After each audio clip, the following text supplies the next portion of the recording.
Hello दोस्तों, आपका बहुत बहुत स्वागत है हमारे YouTube चैनल स्टडी रूम में। आज हम लोग पर्यावरण में पढ़ेंगे आश्रय और परिवार। आश्रय का मतलब होता है रहने का स्थान, और परिवार का मतलब होता है, आप सभी लोग जानते हैं, माता पिता और उनके बच्चे अगर साथ में रहेंगे तो वो एक परिवार का रूप देते हैं। तो आश्रय भी मनुष्य के लिए बहुत ज़रूरी है और परिवार भी, क्योंकि आश्रय इसलिए ज़रूरी है क्योंकि तरह तरह के मौसम होते हैं, कभी जाड़ा, कभी बरसात, कभी ठंडी। तो इन सब में अगर आश्रय नहीं मिलेगा तो मनुष्य का जीवन संभव नहीं हो पाएगा, और परिवार नहीं होगा तो उसके बिना भी मानव का जीवन संपूर्ण नहीं है। तो इसी तरह आश्रय मनुष्य को भी ज़रूरी है और जीवधारियों को भी ज़रूरी है। परिवार मनुष्यों का भी होता है और पशुओं का भी होता है। तो आज इसी की कड़ी में हम लोग पढ़ेंगे आश्रय और परिवार। आश्रय और परिवार से सीटेट और यूपी टेट में क्वेश्चन बनता है। इसके बिना पेपर शायद ही बनता होगा कोई, क्योंकि मैंने प्रत्येक वर्ष को देखा है। तो इसका 1 से लेकर 2 क्वेश्चन जो है सीटेट में पूछा गया है। अब दोस्तों बात करते हैं आश्रय। आश्रय जो है, कुछ जीव जंतुओं के आश्रय की बात करते हैं। तो मनुष्य के घरों में रहने वाले जीव कौन से हैं? मनुष्य के घरों में रहने वाले जीव हैं, सभी लोग जानते हैं, कुत्ता और बिल्ली। और जंगल में रहने वाले जीव कौन से हो गए? शेर हो गया, चीता हो गया। और पेड़ में रहने वाले जीव आपके बंदर हो गए और चिड़िया हो गई। पानी में रहने वाले जीव क्या हो गए? मछली हो गई, केकड़ा हो गया। ये सब कहाँ? पानी में रहते हैं। इसी तरीके से जमीन में रहने वाले जीव भी जानते होंगे आप, गधा, घोड़ा, भैंस। और जमीन के अंदर रहने वाले जीव केचुआ हो गया, सांप हो गया, बिच्छू हो गया। अब समूह में रहने वाले जीव कौन से होते हैं? समूह में कौन रहता है बेटा? मधुमक्खी रहती है समूह में रहने वाले जीव। तो आपकी हो गई मधुमक्खी हो गई, ठीक है। ये लोग क्या समूह में रहती है, मधुमक्खियां समूह में रहती है ना, देखा होगा, जो है जो एक छत्ता बना लेती हैं, उसी छत्ते में लोग जो है रहती हैं। चींटी समूह में रहती है, ततैया या दीमक, ये भी सब जो है समूह में रहती है। अब हम लोग बात करते हैं उभयचर। उभयचर कौन होते हैं? तो उभयचर वो होते हैं जो जल और स्थल दोनों में रह सकते हैं, उन्हें उभयचर कहते हैं। जैसे कि मेढक क्या करता है? पानी में भी जिंदा रहता है, पानी से बाहर निकलता है तब भी जिंदा रहता है। मगरमच्छ पानी में भी रहता है और लैंड में भी रहता है। मतलब ऐसा जीव जो लैंड में भी रहे और वाटर में भी रहे, वो कहलाएगा मेरा उभयचर। तो क्वेश्चन आएगा निम्नलिखित में से उभयचर कौन है? तो आप अब लगा लेंगे ना, उभयचर कौन से होते हैं? जो लैंड में भी रहे, पानी में भी रहे, यानी लैंड में भी रहे और वाटर में भी रहे। तो ऐसे जीव क्या कहलाएंगे? हमारे उभयचर। अब दोस्तों बात करते हैं पक्षियों के घोंसले। अब देखिए पक्षी क्या करते हैं, अपने जो है रहने के लिए, जैसे मनुष्य रहने के लिए घर बनाता है, हूबहू पक्षियां और जानवर भी रहने के लिए अपना आश्रय बनाते हैं। तो पक्षियों के घोंसले, जो कि परीक्षा की दृष्टि से बहुत इंपॉर्टेंट है, सीटेट में पक्षियों से रिलेटेड क्वेश्चन हर बार आता है पर्यावरण में। तो जिनको पता होता है, जो पढ़े होते हैं, वो लगा लेते हैं। तो कुछ लिमिटेड ही क्वेश्चन जिन चिड़ियों को पूछता है, वो कुछ लिमिटेड ही चिड़िया हैं, वो उसमें हम लोग 8-10 चिड़ियों के बारे में पढ़ लेते हैं और उन्हीं में से एक क्वेश्चन आपको पर्यावरण में देखने को मिल जाएगा। तो क्या करता है पक्षी जो है, अपना घोंसला केवल अंडे देने में बनाते हैं। जो पक्षी होते हैं अमूमन तो वो पेड़ में रहते हैं, तो जब उनका अंडा देने का समय आता है तभी वो अपना घोंसला बनाते हैं, नहीं तो फिर ऐसे वो बाकी टाइम पेड़ में ही डालते हैं।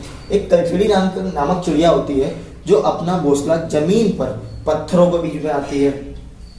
ये क्वेश्चन आया है सीटेट में आया है कि कलचिड़ी चिड़िया जो है घोंसला कहाँ बनाती है? घोंसला कहाँ बनाती है? जमीन पर पत्थरों के बीच बनाती है। बनाएगी मतलब पेड़ पे नहीं बनाएगी, वो जमीन पर बनाएगी, लेकिन जमीन पर शर्त होगी कि पत्थर के बीच में बनाती है, वो जो है पेड़ों पे नहीं बनाती अपना घोंसला।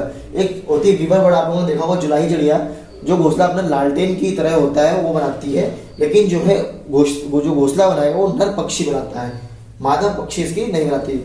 और देखिए आप जानवरों में या पक्षियों में भी देखिए जो है सहयोग की भावना इनमें भी है, तो आप भी हमें सहयोग करते रहिए। अब बात करते हैं दार्जिन चिड़िया क्या है। दार्जिन चिड़िया क्या करती है? 2 पत्तों को आपस में सिल के बनाती है। नाम से क्लियर रहा, दार्जिन चिड़िया क्या करेगी? 2 पत्तों को आपस में सिल देगी और आपका घोंसला बन के तैयार हो जाएगा। तो कलचिड़ी इसमें पढ़ लीजिएगा, बहुत इंपॉर्टेंट है। बाकी तो सभी देख लीजिए, लेकिन कलचिड़ी से क्वेश्चन 2 से 3 बार आया है सीटेट में। दोस्तों आगे और बात करेंगे कि जो फाख्ता चिड़िया है, ये भी फाख्ता चिड़िया का नाम है, जो कि झाड़ियों के बीच बनाती है। वो अपना घोंसला कहाँ बनाती है? झाड़ियों के बीच में बनाती है। और कलचिड़ी कहाँ बनाती थी? चट्टानों के बीच बनाती थी। दोनों में कंफ्यूज मत होना, फाख्ता और कलचिड़ी में, ये भी बहुत इंपॉर्टेंट है। अब बात करते हैं मादा शुतुरमुर्ग जमीन खोद कर घोंसला बनाती है, मतलब ये जमीन जो है खोद लेती है, घोंसला बनाती है, उसके बाद अंडे देती है।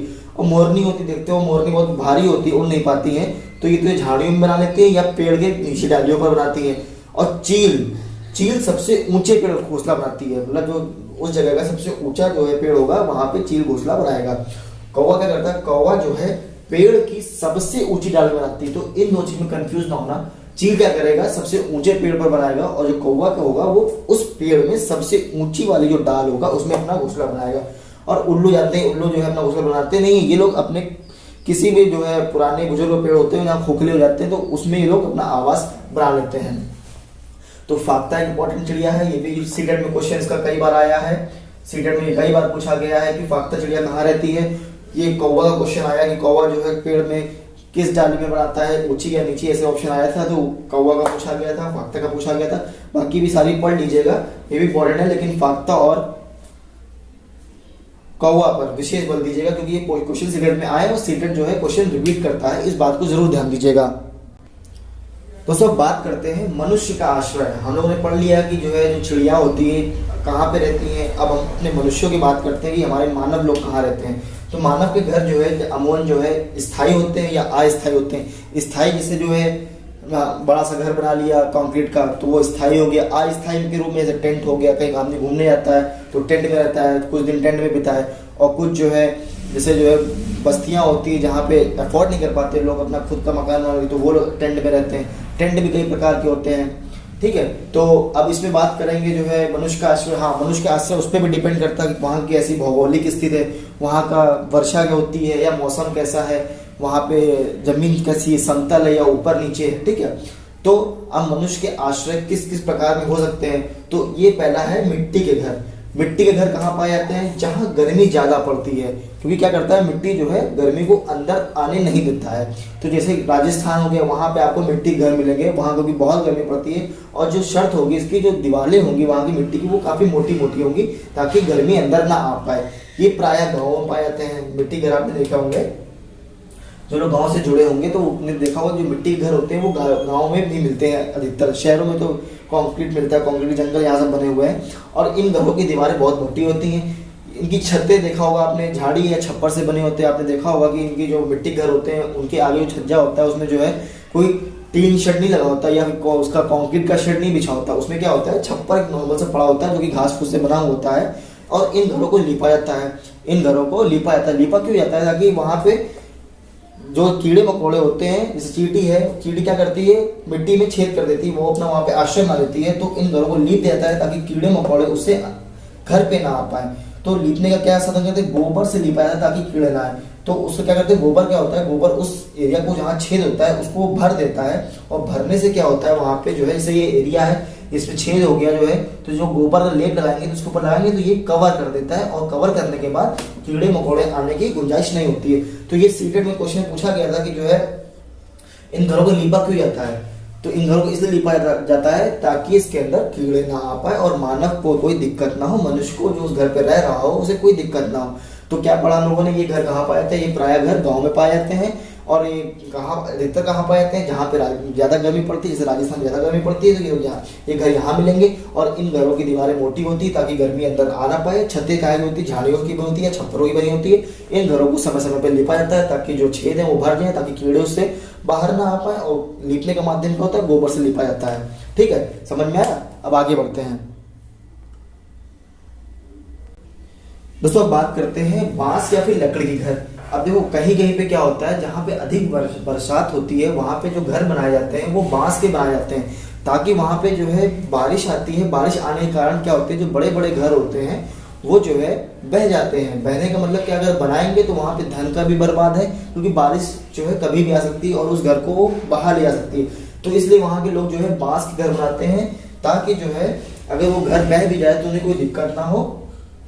तो इस प्रकार के घर जहाँ वर्षा अधिक होती है, इस प्रकार के जो घर हैं जहाँ पे वर्षा अधिक होती है वहां बनाए जाते हैं। ये घर क्या होते हैं, जमीन से 10-12 फीट ऊपर जो बांस के खंबे से गाड़े जाते हैं, वो बांस के खंबे गाड़ने के ऊपर ये लोग अपना घर या आवास बनाते हैं। और ये घर जो है असम में पाए जाते हैं। ये घर कहाँ पाए जाते हैं, असम में पाए जाते हैं। ये सीटेट का क्वेश्चन आया हुआ है कि बांस जो है, बांस और लकड़ी घर कहाँ पाए जाते हैं, तो ये घर जो है असम में पाए जाते हैं। असम में क्यों पाए जाते हैं, क्योंकि असम में जो है ऐसा राज्य है जहाँ पे बरसात बहुत अधिक होती है, तो वहाँ पे जो अपने कंक्रीट के घर बनाना बहुत ही मुश्किल है, क्योंकि वहाँ पे समय समय में बारिश आती है, समय समय बारिश के कारण वो घर वो जो है बह जाते हैं, तो उसमें क्या हुआ, धन की भी बर्बादी हुई और जो है समय की भी बर्बादी हुई। इसलिए जो टेम्पररी घर बनाते हैं लोग बांस और लकड़ी के घर, ताकि अगर घर बह भी जाए तो कोई दिक्कत नहीं है, कोई नुकसान नहीं, वो घर दोबारा बनाया जा सकता है। अब हम लोग बात करते हैं पत्थर या लकड़ी के घर। पत्थर या लकड़ी के घर कहाँ पाए जाते हैं? तो इस प्रकार के घर पहाड़ी इलाके में पाए जाते हैं। ठीक है, पत्थर या लकड़ी के घर कहाँ पाए जाते हैं? पहाड़ी इलाके में। पहाड़ी इलाके में ये दोनों चीजें आसानी से मिल जाती हैं, तो इसी से वहाँ के लोग घर बना लेते हैं। तो इन इलाकों में बारिश भी होती है, पहाड़ में जाते हैं, असमय बारिश होती है और असमय बर्फ पड़ती है। तो इनकी जो छतें होती है ढलवा होती है, मतलब छत में ढलान होती है। छत कुछ ऐसे बनती है ताकि इस पे जो बारिश आए या बर्फ गिरे तो ये छत के द्वारा नीचे गिर जाए, छत में भारी नहीं। तो इनकी जो छतें होती है वो ढलवा होती हैं। इस प्रकार के घर कहाँ पाए जाते हैं? लद्दाख में पाए जाते हैं। और इनमें क्या होता है, जो पत्थरों के घर बने होते हैं उनको जो है चूने से पुताई होती है ताकि कीड़े ना आए उसके अंदर। जो पत्थर, जैसे वहां पे मिट्टी के थे तो गोबर से लिपते थे, और ये पत्थर के घर है तो उसमें क्या चूने से पुताई करते हैं ताकि अंदर कीड़े ना आए। तो इस प्रकार के घर कहाँ पाए जाते हैं? जहाँ पे पहाड़ी इलाका होता है वहाँ पाए जाते हैं। इन इलाकों में बारिश होती है और जो है बारिश होने के कारण क्या होता है, इनकी छतें जो है ढलवा करी जाती है ताकि बारिश जो है घरों पे स्टोर ना हो, पानी उसका स्टोर ना हो। ढलवा छत होगी तो बह जाएगा। इस प्रकार के घर कहाँ पाए जाते हैं? लद्दाख में पाए जाते हैं। पत्थरों के घर में चूने से पुताई होती है ताकि कीड़े ना आए। ये प्रश्न सीटेट में पूछा गया हुआ है, तो इसलिए बताया जा रहा है ताकि आपको सीटेट में जब 31 जनवरी को आप सीटेट दे तो यहीं से प्रश्न मिले और कहीं से बाहर से ना मिले। अगर ये आपको पसंद आ रहा हो तो इसे सब्सक्राइब जरूर करें और शेयर करें। और इस प्रकार के घर जम्मू कश्मीर और हिमाचल प्रदेश में भी पाए जाते हैं। जम्मू कश्मीर और हिमाचल प्रदेश भी तो जो है पहाड़ी इलाका है, तो ये घर वहाँ पे भी पाए जाते हैं। और जो लद्दाख के लोग होते हैं, यहाँ पे लद्दाख की बात हुई थी ना, इस प्रकार के लद्दाख जो लद्दाख के लोग हैं वो अपने घरों में समतल छत भी बनाते हैं, तो उसका ये लोग प्रयोग करते हैं फसल सब्जी सुखाने के लिए। ठीक है, तो इस प्रकार के घर जो लद्दाख में पाए जाते हैं वो उनकी कहीं कहीं भी जो अपना समतल भी बनाते हैं ताकि वो ये तो है नहीं पूरा ढलवा बना दिया, तो कहीं कहीं लोग समतल बनाते हैं ताकि जो है वो अपनी फल और सब्जी को भी सुखा सकें। और लद्दाख के जो लोग हैं उसमें एक और खासियत है, जो उनको घर बनाते हैं तो वो जो निचला जो है मंजिल होता है उसको सामान रखने या फिर अपने जानवर को रखने के लिए बनाते हैं। पहले मंजिल में वो अपना सामान रखते हैं और जानवर पालते हैं, और दूसरी मंजिल में वो लोग अपना रहते हैं। तो इस प्रकार के जो घर है बेटा वो पाए जाते हैं आपके जो है पहाड़ी इलाके में, और जम्मू कश्मीर, हिमाचल प्रदेश और लद्दाख में खासकर पाए जाते हैं, क्योंकि ये सब पहाड़ी इलाका है, क्योंकि वहाँ पे चीज़ें ये सब मिलना आसान है। और इन इलाकों में बारिश और बर्फ भी पड़ती है, तभी उनकी छतें क्या होती है, ढलवा होती है, ताकि बारिश का पानी या बर्फ का पानी उन ढलवा छतों से बह जाए ताकि घर पे स्टोर ना हो पानी। और इस सीटेट में क्वेश्चन बेटा आया है, इसको देख लेना, अच्छा है टॉपिक है, इंपॉर्टेंट टॉपिक है, तो इसको पढ़ना जरूर। अब दोस्तों बात करते हैं ईंट के मकान। ईंट के मकान कहाँ मिलेंगे हमको? जहाँ समतल क्षेत्र होंगे। आप सभी जानते हैं ईंट के मकान कहाँ आपने देखे होंगे, जहाँ पे लैंड बराबर होगा वहाँ पे आपको ईंट के मकान मिलेंगे। ये एक मंजिला तथा बहुमंजिला होते हैं, मतलब एक मंजिल के भी हो सकते हैं और कई सारी मंजिलों के हो सकते हैं। ये भारत में पाए जाते हैं, लेकिन कहाँ पाए जाते हैं? मैदानी भागों में पाए जाते हैं। ऊंची इमारतें ये बड़ी बड़ी शहरों में पाई जाती है, मतलब जैसे बड़े बड़े मेट्रोपॉलिटन शहर है वहाँ पे ये जो है बड़े बड़े इमारतें भी आपको मिलती हैं। तो ईंट के मकान तो से आप लोग परिचित होंगे कि ईंट के मकान कहाँ पाए जाते हैं? जहाँ समतल क्षेत्र होता है, जहाँ पे जो लैंड होता है वो बराबर होता है, वहाँ पे ईंट के मकान मिलेंगे आपको। ये एक मंजिला तथा बहुमंजिला भी होते हैं। ये भारत के मैदानी भागों में पाए जाते हैं। ऊंची इमारतें बड़े बड़े शहरों में पाई जाती हैं। तो इसमें कोई बताने वाला कुछ अच्छा टॉपिक है नहीं, मतलब ये ईंट का मकान बहुत आप लोग सब लोग परिचित होंगे इस चीज़ से, ईंट के मकान कौन कौन से होते हैं। अब आगे बढ़ते हैं हम लोग बर्फ का घर, या फिर इसको इग्लू बोलते हैं। तो ये घर कहाँ पाए जाते हैं? घर जहाँ पे बर्फ बहुत पड़ती है, बर्फीले क्षेत्र में पाए जाते हैं, जहाँ पे बर्फ पाई जाती है, यानी जहाँ पे पूरा जो लैंड है वो पूरा बर्फ से ढका होगा, वहाँ पे ऐसे घर बनाए जाएंगे। तो यहाँ पे कौन लोग रहते हैं? यहाँ पे एस्किमोस क्या होते हैं? ये शिकारी हैं जो कि अपना अस्थायी निवास बनाते हैं। अब एस्किमोस एक प्रजाति का नाम है जो कि जो है शिकार करने के लिए वहाँ पे अस्थायी घर बनाते हैं। वो काहे बनाते हैं? बर्फ बनाते हैं। बर्फ के घर आपने देखा कुछ इस प्रकार का होता होगा, ऐसे गुम्बद टाइप का, ऐसे करके और ऐसे करके आपने देखा होगा, किताबों में बना होता है। ये पूरा ये लोग बर्फ का बनाते हैं, ये आगे से खुला होता है, यहाँ से जाके अंदर ये लोग घुस जाते हैं और रहते हैं आराम से।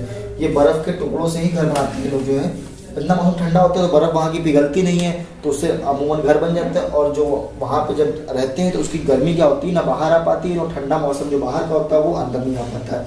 ठीक है, तो ये इंपॉर्टेंट है, क्वेश्चन आता है इग्लू जो है कहाँ रहते हैं? तो सॉरी, एस्किमोस कहाँ रहते हैं? तो इग्लू रहते हैं। इग्लू क्या होता है? बर्फ का घर होता है। ठीक है। तो ये घर कहाँ पाए जाते हैं? जहाँ खूब सारी बर्फ होती है, यहाँ पूरा क्षेत्र बर्फ से ढका होता है, वहाँ ये घर पाए जाते हैं। कौन रहते हैं? एस्किमोस रहते हैं। एस्किमोस कौन होते हैं? शिकारी होते हैं जो अपना घर बनाते हैं, अस्थायी निवास करते हैं। अब आप सोचोगे वहाँ पे कौन से जो है जानवर मिलेंगे, तो आपने देखा वो पोलर बियर मिलता है वहाँ पे जहाँ खूब ठंड रहता है, तो वो लोग उसका सब शिकार करते हैं और खाते हैं ये लोग। अब हम लोग बात करते हैं बेटा हाउस बोट की। हाउस बोट क्या होते हैं? ये लकड़ी के घर होते हैं जिसमें खूबसूरत जो है नक्काशी होती है, ठीक है। नक्काशी क्या होती है? लकड़ी, ये सब क्या होती है? डिजाइन होती है, उस हाउस बोट में बनी होती है। ये कितने फीट तक लंबे हो सकते हैं? ये 80 फीट तक लंबे हो सकते हैं। ये घर कहाँ पाए जाते हैं? कश्मीर में पाए जाते हैं, ठीक। और कहाँ पाए जाते हैं? केरल में पाए जाते हैं, ठीक। और इसमें क्या है? कश्मीर जो हाउस बोट में जो नक्काशी करी जाती है उसको खत्म बंद कहते हैं। क्या कहते हैं? खत्म बंद कहते हैं। सीटेट में कई बार इसका क्वेश्चन आया है, पूछा गया है कि जो है 2 ऑप्शन देगा, बी और सी दे देगा और 2 गलत दे देगा, तो बताएगा कौन सा सही है। तो आपको कूट में भी पूछ लेगा क्वेश्चन की जो है उसमें 1-2 सही दे देगा और 2 गलत दे देगा, पूछेगा 1-2 सही है, 2-3 सही है कि सारे सही है। तो आप अगर इसको पढ़े होंगे अंदर तक तो आप लोग आसानी से बता लेंगे। हाउस बोट क्या खासियत है? ये लकड़ी का घर होता है, इसमें खूबसूरत नक्काशी होती है। कितने लंबे होते हैं? 80 फीट तक लंबे हो सकते हैं। कश्मीर में हाउस बोट में जो नक्काशी पाई जाती है उसे खत्म बंद कहते हैं, और ये कश्मीर और केरल में पाए जाते हैं। ज़्यादातर इन घरों का इस्तेमाल होता है पर्यटक जो नहीं होते घूमने वाले, जो कश्मीर में जाते वादियों में घूमने, तो वहाँ पे लोग आराम से अपनी छुट्टियाँ मनाते हैं, अच्छे से रहते हैं वहीं पे जो है। तो बहुत लोगों का ये सपना है कि हाउस बोट में कैसे घूमा जाए, कैसे रहा जाए, वो बहुत लोग पहुँच जाते हैं। तो मतलब हम लोग पहुँच भले ना पाए, भविष्य में शायद पहुँच जाए, लेकिन पता तो होना चाहिए ना सारी चीज़ें कि कैसे क्या चीज़ें होती हैं। अब हम बात करते हैं डोंगा। डोंगा क्या होता है? ये कश्मीर में ही पाए जाने वाले नक्काशी रहित घर होते हैं। उसमें क्या था कि नक्काशी हम लोग को मिलती थी, इसमें क्या है? नक्काशी नहीं मिलेगी तो डोंगा कहलाएगा। जिस हाउस बोट में नक्काशी नहीं होगी, जिस हाउस बोट में नक्काशी नहीं होगी उसे डोंगा कहा जाएगा। और ये लोग जो है स्थानीय लोग इसका इस्तेमाल करते हैं इसको।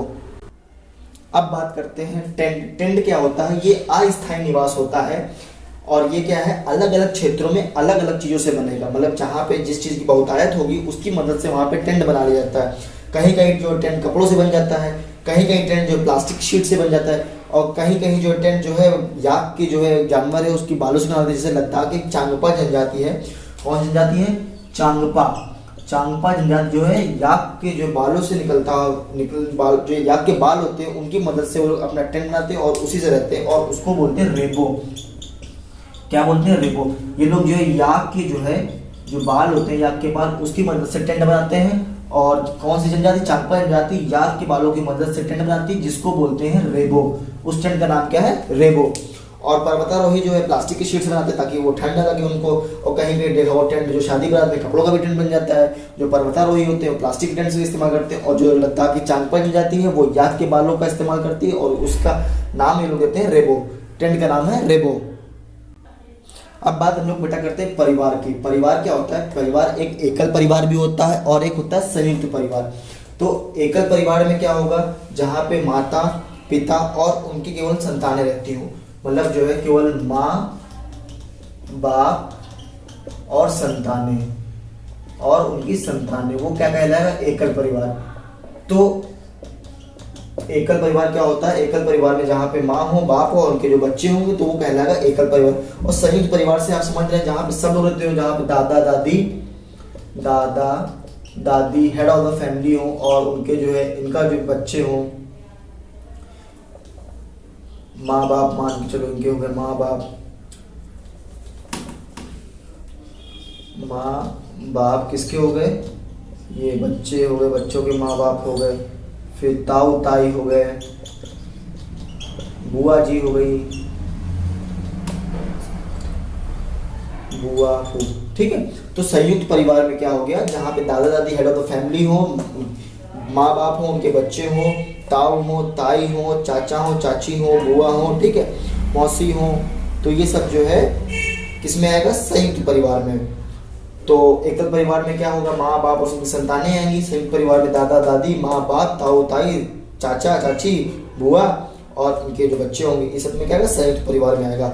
जिस तरह मनुष्य परिवार में रहना चाहता है उस तरह जानवर भी परिवार में रहना चाहता है, और मनुष्य को भी आश्रय की जरूरत है और जानवरों को भी आश्रय की जरूरत है। तो इसी तरीके से आश्रय और परिवार जो है आपस में कहीं ना कहीं रिलेटेड है, क्योंकि आश्रय होगा, परिवार होगा तभी तो आदमी आश्रय ढूंढेगा, नहीं तो ऐसे आश्रय तो कोई नहीं ढूंढता ना। जब उनका लगता है कि हाँ मुझे अब मेरे परिवार हो गया, मुझे रहने की कुछ व्यवस्था होनी चाहिए, तो उसके बाद लोग आश्रय के बारे में सोचते हैं। तो इसी कड़ी में हम लोग अब आगे बढ़ते हैं। अब बात करते हैं अनुवांशिकता की। अनुवांशिकता क्या है? गुण जो है बच्चों को अपने माता पिता से मिले, मतलब बच्चों को गुण होते हैं जो अपने माता पिता से मिलते हैं। जैसे माता पिता उसके लंबे हैं तो बच्चा क्या होगा? लंबा होगा। तो ये लोग कहते हैं ये अनुवांशिकता है। अगर बच्चे जो है बुद्धि के तेज हैं और उनके माता पिता भी बुद्धि के प्रायः तेज ही पाए जाते हैं, तो कहने का मतलब वो सब अनुवांशिकता से इनको गुण मिल जाते हैं। जैसे माता पिता होंगे उसी तरीके से बच्चे के अंदर उनके अंदर गुण जो है आ जाते हैं। तो अनुवांशिकता शब्द का जो प्रतिपादक किया था वो जॉन मेंडल साहब ने किया था। जॉन मेंडल साहब ने मटर के दाने पर प्रयोग किया था। उन्होंने देखा कि जो पिछली पीढ़ी के गुण है वो अगली पीढ़ी में मटर के दाने में अपने आप आ रहा है। तो अनुवांशिकता तो अलग से एक टॉपिक है, वो बाद में बताया जाएगा, उसमें विस्तार में बताएंगे, लेकिन अभी इस टॉपिक में आया तो उसको बता दिया गया है। दोस्तों इस चैनल में जो पढ़ाया जा रहा है उसको आप अगर अच्छे से पढ़ेंगे तो सीटेट का आपका बहुत अच्छा स्कोर होने वाला है पर्यावरण में, ये आप यकीन मानिए मेरा। अब हम बात करेंगे परिवार में रक्त समूह। मनुष्य में जो है प्रायः 4 प्रकार के रक्त समूह पाए जाते हैं, ए बी, ए बी और ओ। ठीक है, तो 4 प्रकार के जो है रक्त समूह पाए जाते हैं। कौन कौन से? ए हो गया, बी हो गया, ए बी हो गया और ओ हो गया। अब इन रक्त समूह के मदद से अगर माँ और बाप का हमें रक्त समूह पता है तो हम जो है बच्चे का रक्त समूह बता सकते हैं। मतलब 100% नहीं है, लेकिन उसका कुछ प्रतिशत होगा जो अभी आपको हम बता रहे हैं आगे। अब बात करते हैं परिवार में रक्त समूह में अगर माँ का ओ है और पिताजी का उसके ओ है तो बच्चा जो है ओ का रक्त 100% लेके पैदा होगा। अगर माँ का ओ है और पिता का ओ है तो बच्चे का रक्त समूह ओ 100% होगा। अगर माँ का समूह ओ है या पिताजी का उसके ए है तो ओ 50% होगा और ए 50% होगा। कहने का मतलब प्रोबेबिलिटी 50% ओ की भी हो सकती है और 50% प्रोबेबिलिटी ए की भी हो सकती है। अगर माँ का ओ हो और बी हो पिताजी का तो भी बच्चे का क्या रक्त समूह बनेगा? 50% ओ की पॉसिबिलिटी और बी जो है 50% की बी की पॉसिबिलिटी। अगर ओ है माँ का और पिताजी का ए बी है तो ए ही बनेगा 50% और बी बनेगा 50%। अगर दोनों ए है तो ए जो है 66% संभावना है और ओ की 33% संभावना है। अगर ए बी है तो ए बी में सब कुछ बन सकता है, 25% सबकी संभावना। ए भी बन सकता है, बी भी बन सकता है, ए बी भी बन सकता है, ओ भी बन सकता है। अब अगर बी और बी है, बी और बी दोनों का रक्त समूह सेम है तो बी 66% हो सकता है और ओ 33%, क्योंकि बी और बी है तो प्रोबेबिलिटी जो है 66% ज्यादा होगी, मतलब बी जो है ज्यादा हो सकता है। ज्यादा मतलब बी की प्रोबेबिलिटी ज्यादा है कि बी जो है रक्त समूह लेके बच्चा बी पैदा होगा। अगर ए और ए बी है तो ए 33% हो जाएगा, बी 33% हो जाएगा और ओ भी बनाएगा कि 33% पॉसिबिलिटी है। और बी और ए बी है, अगर पिता का रक्त समूह ए बी है और माँ का बी है तो बच्चा जो होगा जन्म लेगा वो एक 33% का हो सकता है, बी जो है 33% हो सकता है उसका और ए बी 33%। मतलब ये क्या पॉसिबिलिटी है कि मतलब अगर ओ और ओ है तो बच्चा उसका जो है जो पैदा होगा वो ओ लेवल का ही मतलब पैदा होगा, रक्त समूह उसका ओ ही होगा, ये 100% श्योर है। अगर ओ ए होगा तो ओ 50% और ए 50%, इसी तरीके से पूरा क्रम है। ये भी बहुत इंपॉर्टेंट है आपका, ये आप देख लेना, सीटेट में पूछा गया है। पिछले बार में क्वेश्चन आया है कि अगर मान लो जो है माँ ओ है और बाप ए है तो उसका बच्चे का जो रक्त समूह पैदा होगा ए होगा, बी होगा, ए बी होगा या फिर ओ होगा। तो जो ऑप्शन आपको इसमें दिखे सही वही आपका सही आंसर होगा। हम आपको फिर विश्वास दिलाते हैं पर्यावरण में अगर आप इस चैनल के माध्यम से पढ़ेंगे तो आपके 25 नंबर कहीं नहीं गए। अगर ये वीडियो हमारा आपको पसंद आया हो तो इसे ज़्यादा से ज़्यादा शेयर करें, सब्सक्राइब करें और लाइक करें और उस बेल आइकन को भी दबाएं ताकि जो मैं वीडियो डालूं तो आपके पास सबसे पहले आ जाए। इसी कड़ी में मैं अपनी वाणी को विराम देता हूँ। जय हिंद, जय भारत, वंदे मातरम। Thank you.